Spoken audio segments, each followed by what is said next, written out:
उसे कभी भविष्य में मौका मत देना। मैंने यहाँ से सन 2007 में निगम पार्षद का चुनाव लड़ा, मेरा नाम प्रवीण पार्चा है। 2008 में एमएलए का लड़ा, 2009 में एमपी का लड़ा। सारे चुनाव हमने यहाँ से लड़े, लेकिन जब भी मैं जनता के बीच में पहुंचा तो मैं दारू बीड़ी सिगरेट किसी चीज का इस्तेमाल नहीं करता। ना ही मेरे ऊपर कोई ब्लैक रिकॉर्ड है, ना ही मेरा कोई पुलिस रिकॉर्ड है, आपराधिक रिकॉर्ड कुछ भी नहीं है। लेकिन जब भी मैं जनता के सामने पहुंचता हूं वोटिंग के लिए तो जनता मेरे से सौदेबाजी करती है। हाँ जी पार्चा साहब बताओ क्या करोगे, क्या है हमारे लिए। भाई मैं क्वालिफाइड हूं, मैंने सब तरीके से यानी कि समाज का मूल्यांकन किया हुआ है। समाज के लिए इतना लंबा समय मैंने दे दिया, अपनी पूरी जिंदगी से आधे से ज्यादा समय दे दिया। अगर मैं क्षेत्र का रहने वाला हूं, क्षेत्र की सारी समस्याओं को जानता हूं। अगर आप जन अधिकार पार्टी को वोट दोगे, सपोर्ट करोगे, उनके उम्मीदवारों को जिता के अगर पावर में लाओगे, उनके उम्मीदवारों को लाओगे तो तुम्हारी सहूलियत के हिसाब, तुम्हारे हिसाब से तुम्हारी सहूलियत के लिए काम करेगी। इसमें क्या बुरा कर रही है जन अधिकार पार्टी। जनता ने ऐसे लोगों को टिकट, ऐसे लोगों को चुना जो कि लापता थे। वो अम्बेडकर नगर के नहीं थे, बस आए लीग से आंखें खोली और आके अम्बेडकर नगर से चुनाव लड़ा, जीत के लापता हो गए। ऑफिसों में नहीं मिलते। हमारे क्षेत्र के विधायक का कोई पता ही नहीं है, काउंसलरों को पता ही नहीं है, उन्हें पता नहीं है क्या करना है, बस वो तो अपने जीत के जा चुके हैं। तो साथियों परेशानी हमें बहुत ज्यादा हो रही है, बच्चे हमारे परेशान हो रहे हैं, हम परेशान हो रहे हैं। तो राष्ट्रीय जन अधिकार पार्टी जमीन से जुड़ा हुआ आंदोलन है। मान्यवर महेश पार्चा साहब ने पार्टी बनाई है, समाज के लिए पार्टी बनाई है, हमारे लिए पार्टी बनाई है।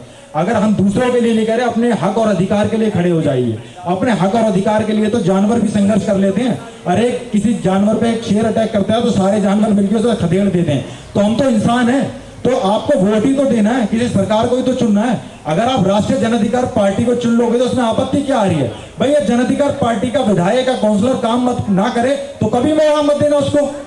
मान्यवर महेश पार्चा साहब को कभी मौका मत देना। मान्यवर महेश पार्चा साहब ने ये पार्टी चलाने के लिए बनाई है, इसे रखने के लिए नहीं बनाई।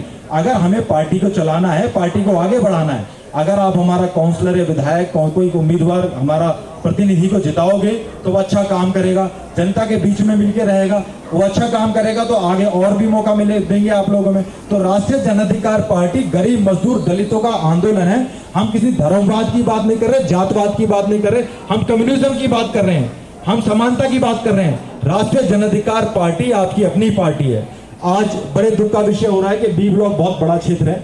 इस बी ब्लॉक में लगभग मेरे हिसाब से 500-700 घर हैं और उनमें बहुत बड़ी आबादी है और बहुजन समाज की बहुत बड़ी आबादी है। तो जो लोग यहाँ पर पार्क में नहीं आ पा रहे हैं, कितना दुख का विषय है कि हम किस दिशा में जा रहे हैं। हमारा समाज जो है जागृति नहीं है, वो गहरी नींद में सोया पड़ा है। अभी यहाँ पर कोई टोपीबाज आ जाए या ऐसे कोई पार्टी वाले आ जाएं जिन्होंने समाज के लिए कुछ नहीं किया तो पार्क भर जाएगा, भीड़ लग जाएगी। और यहाँ से हमारी राष्ट्रीय जन अधिकार पार्टी से दूर दूर से, बुलंदशहर से, अलीगढ़ से, मेरठ से, बागपत से, बड़ौद से सूबे के लोग चले हुए हैं जो क्रांतिकारी आंदोलन को लेकर चल रहे हैं, आपके सामने आए हुए हैं सिर्फ इसलिए कि जनता में अपील करने के लिए, राष्ट्रीय जन अधिकार पार्टी के मिशन को बताने के लिए। तो साथियों जैसा कि समय बहुत कम है, मैं अपने एक एक करके वक्ताओं को बुलाना चाहूंगा। सबसे पहले मैं स्वागत का कार्यक्रम करवाना चाहूंगा। तो मैं पहले कहूंगा कि हमारे जो धन्यवाद देना चाहूंगा हमारे कृष्ण खैरालिया वाल्मीकि जी का, जिन्होंने आज ये प्रोग्राम की नियुक्ति करी और एक जन जागृति अभियान में अपना पहला कदम रखा सही की ओर।